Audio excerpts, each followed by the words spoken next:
15 de abril de 1945. Sudoeste de Bergen, na Alemanha nazista. Tanques britânicos rompem os portões de um lugar que só poderia ser descrito como um inferno na terra, o campo de concentração de Bergen-Belsen. O que os soldados descobrem ali os assombraria para sempre.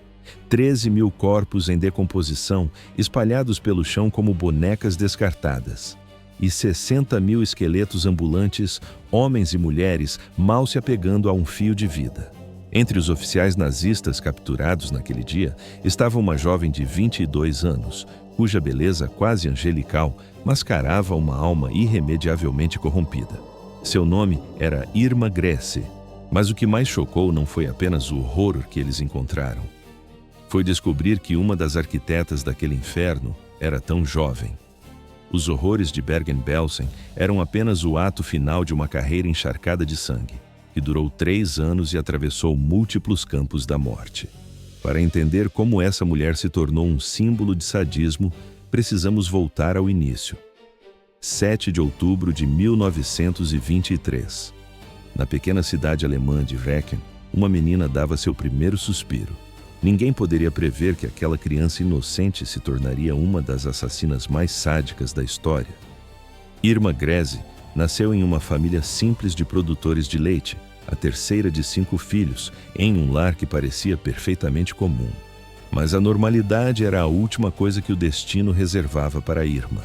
Seu pai, Alfred, desprezava o crescente movimento nazista com cada fibra de seu ser.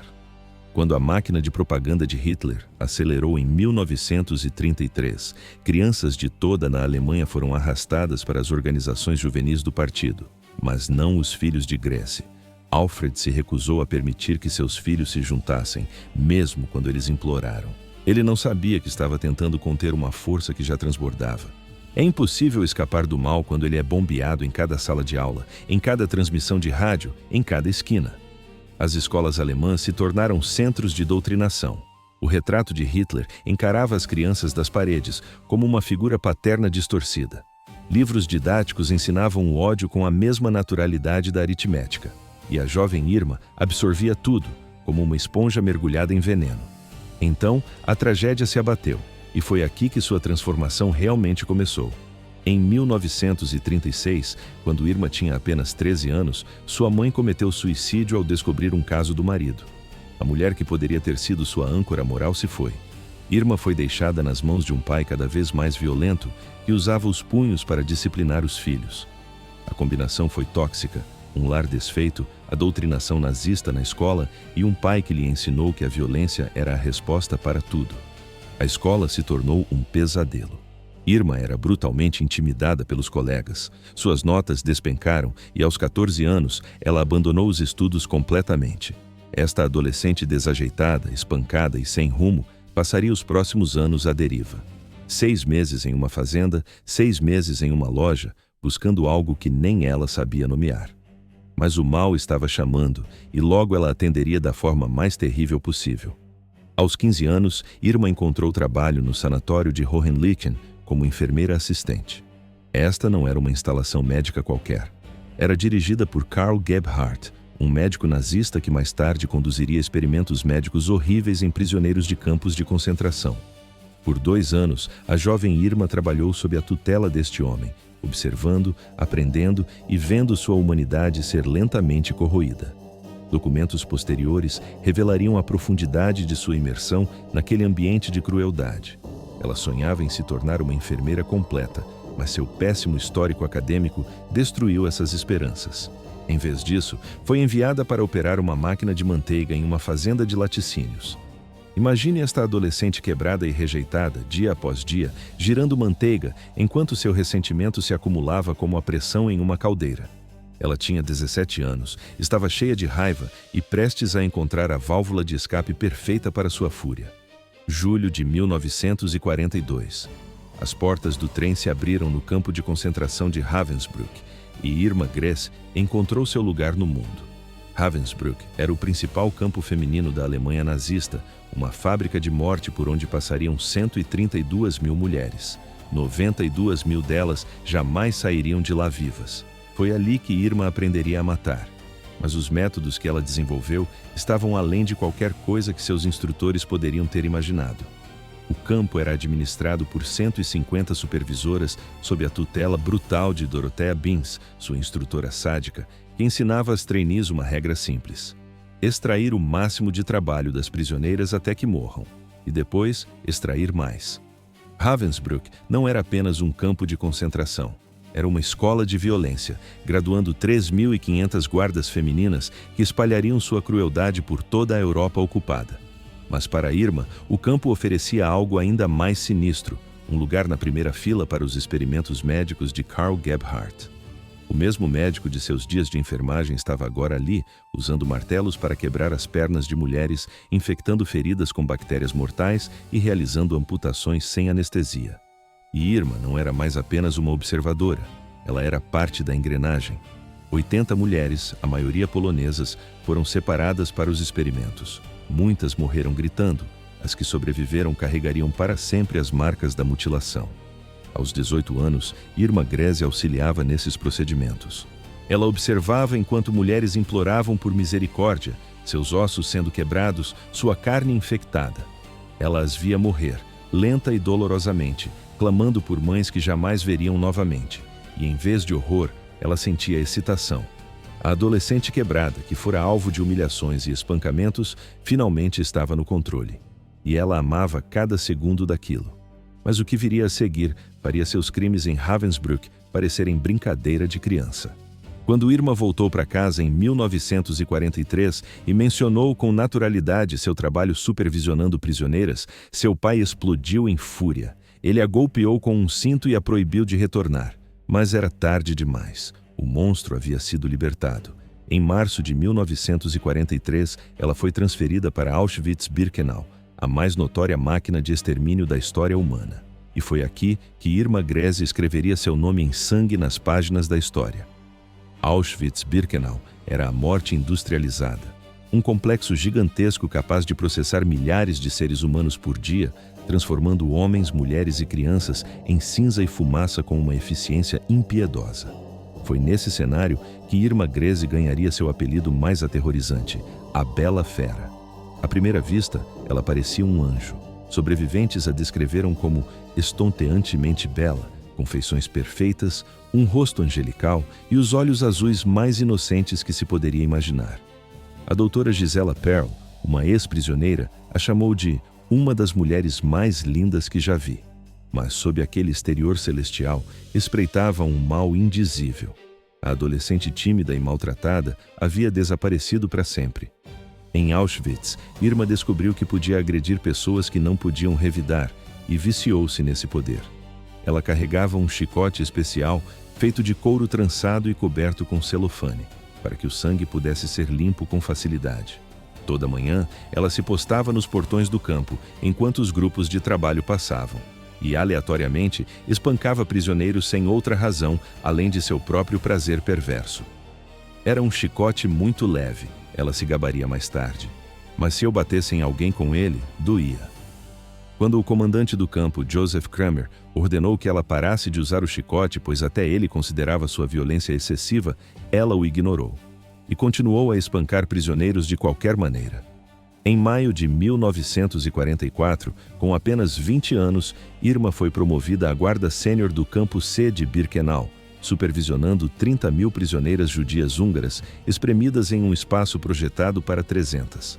A superlotação era tão extrema que 5 pessoas dividiam beliches feitos para uma, enquanto outras dormiam no chão nu, coberto por dejetos humanos. Este era o reino de terror de Irma. Ela forçava prisioneiras a ficarem de pé, segurando pedras pesadas sobre a cabeça por horas. Se vacilassem, ela as espancava até a inconsciência. Durante as chamadas, que duravam das 3 às 9 da manhã, as prisioneiras tinham que permanecer perfeitamente imóveis sob um frio congelante. Qualquer movimento resultava em espancamento ou horas ajoelhadas na lama. Mas a crueldade de Irma ia muito além da violência aleatória. Sua depravação era também sexual. Ela tomava amantes entre prisioneiros e prisioneiras. Quando se entediava de suas vítimas, as selecionava para as câmaras de gás. Relatos indicam que ela teve casos com o infame doutor Joseph Mengele, e usava essa relação para participar das seleções, decidindo quem viveria como escravo e quem morreria imediatamente. E aqui, a história se torna ainda mais doentia. A sobrevivente Olga Lengyel escreveu que Greze selecionava deliberadamente as prisioneiras mais bonitas para a morte, por puro ciúme e despeito. Ela não suportava a ideia de que qualquer outra mulher pudesse ser mais atraente que ela, e as enviava para a morte com um sorriso no rosto. O aspecto mais arrepiante da personalidade de Irma era como ela saboreava o sofrimento. Quando 2 cães, que ela deliberadamente deixava passar fome, atacavam prisioneiras, ela assistia com os olhos injetados e um sorriso, intoxicada pela visão do sangue. Quando prisioneiros carregando pedras perdiam o controle de sua carroça, ela atiçava seus cães contra eles e observava com alegria enquanto eram despedaçados. Mas houve uma prisioneira que ela salvou 16 vezes das câmaras de gás. Essa prisioneira era Alice Tenenbaum, de 14 anos. Toda vez que o Dr. Mengele a selecionava para a morte, Irma invadia a antecâmara da câmara de gás e arrastava Alice para fora. Por quê? Porque Alice a lembrava de sua irmã, Helene. Mesmo em sua total depravação, uma parte distorcida da psique de Irma ainda reconhecia laços familiares. No entanto, essa mesma mulher assassinaria as irmãs, mães e filhas de milhares de outras pessoas sem hesitar. A complexidade psicológica desse monstro desafia a compreensão. Seus últimos crimes se provariam ainda mais chocantes. Quando as forças soviéticas se aproximaram de Auschwitz em janeiro de 1945, Irma se juntou às marchas da morte, evacuações forçadas onde prisioneiros caminhavam centenas de quilômetros em temperaturas abaixo de zero. Quem desabava era fuzilado ali mesmo, no lugar onde caía. O som seco do tiro era a pontuação final de uma vida esgotada. Mas mesmo nesse caos, Irma Greze encontrava novas formas de infligir sofrimento adicional aos prisioneiros moribundos sob sua guarda. Em março de 1945, ela chegou a Bergen-Belsen. O cenário era apocalíptico, as condições eram tão terríveis que diariamente entre 250 e 300 pessoas morriam de fome e doenças. Dezenas de milhares de prisioneiros dividiam apenas 200 cobertores, forçados a dormir sentados, amontoados sobre um chão coberto por dejetos. A única refeição era uma sopa rala de nabo e uma fatia de pão. E enquanto o regime nazista desmoronava ao seu redor, enquanto o Terceiro Reich dava seus últimos suspiros, o terror particular de Irma Greze se intensificava. Ela arrancava as roupas de prisioneiras nuas e as espancava com cacetetes de borracha. Forçava mulheres moribundas a fazer exercícios exaustivos até o colapso. A poucos dias da libertação, ela foi vista espancando uma menina com um chicote de montaria. Em outra cena, esmagando a cabeça de 2 irmãs uma contra a outra. O crime delas? Terem sido flagradas comendo cascas de batata. Os prisioneiros de Bergen-Belsen, apesar de a conhecerem por apenas 3 semanas, a apelidaram de a Besta de Belsen. Mas o que é verdadeiramente arrepiante é que, quando as forças britânicas estavam literalmente nos portões do campo, Irma ainda estava torturando prisioneiros. Ela não conseguia parar. O vício na crueldade a havia consumido por completo. 17 de abril de 1945. 2 dias após a libertação, forças britânicas capturaram Irma Greze, junto com outros criminosos de guerra. Quando um jornalista inglês a questionou por que ela havia cometido tais atrocidades, ela respondeu sem o menor traço de vergonha, com a frieza de quem recita um manual. Era nosso dever exterminar os elementos antissociais para que o futuro da Alemanha estivesse assegurado. Mesmo em cativeiro, ela não demonstrou remorso algum.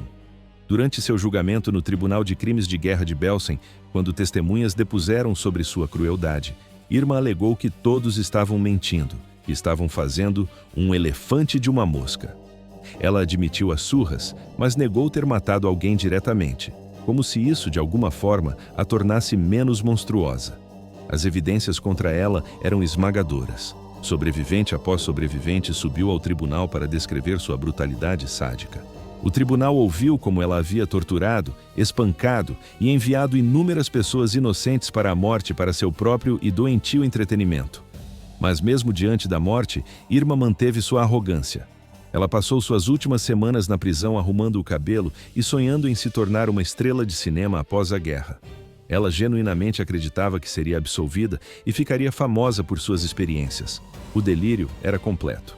Em 17 de novembro de 1945, o Tribunal Militar Britânico sentenciou Irma Grese, aos 22 anos, à morte por enforcamento. Ela foi a mulher mais jovem executada sob a lei britânica no século XX, 13 de dezembro de 1945. Albert Pierre Point, o carrasco mais experiente da Grã-Bretanha, preparou o cadafalso. Enquanto Irma caminhava para a morte, ela pronunciou uma única palavra, uma ordem: Schnell. Rápido. Mesmo diante da eternidade, ela estava impaciente. A corda apertou. A bela besta não existia mais. Nenhuma lágrima foi derramada por Irma Grese. Essa mulher que torturou milhares, que sorriu enquanto crianças eram estraçalhadas por cães, que enviou mulheres grávidas para as câmaras de gás por puro ciúme. Morreu sozinha e sem luto. Sua história nos força a confrontar uma verdade desconfortável. O mal nem sempre usa a face de um monstro. Às vezes, ele se parece com uma jovem bonita de olhos azuis inocentes. Às vezes, ele cresce lentamente, alimentando-se do ódio, da violência e do poder sem controle, até se tornar algo irreconhecivelmente maligno. Irma Grese nos lembra que a capacidade humana para a crueldade não conhece limites e que devemos permanecer vigilantes contra as ideologias que criam tais monstros, porque quando esquecemos as lições da história, corremos o risco de repetir seus capítulos mais sombrios. As vítimas de sua crueldade mereciam mais, mereciam viver, amar, sonhar com um futuro melhor. Em vez disso, encontraram seu fim nas mãos de uma mulher que renunciou à sua humanidade pelo prazer inebriante de infligir dor. E a pergunta que ainda assombra os historiadores é: quantas outras Irmas Grese caminharam entre nós, com sua verdadeira natureza escondida atrás de rostos bonitos e sorrisos encantadores? Quantos monstros estamos criando agora mesmo, através da nossa indiferença ao ódio e à violência? A resposta pode ser mais aterrorizante do que a própria história de Irma.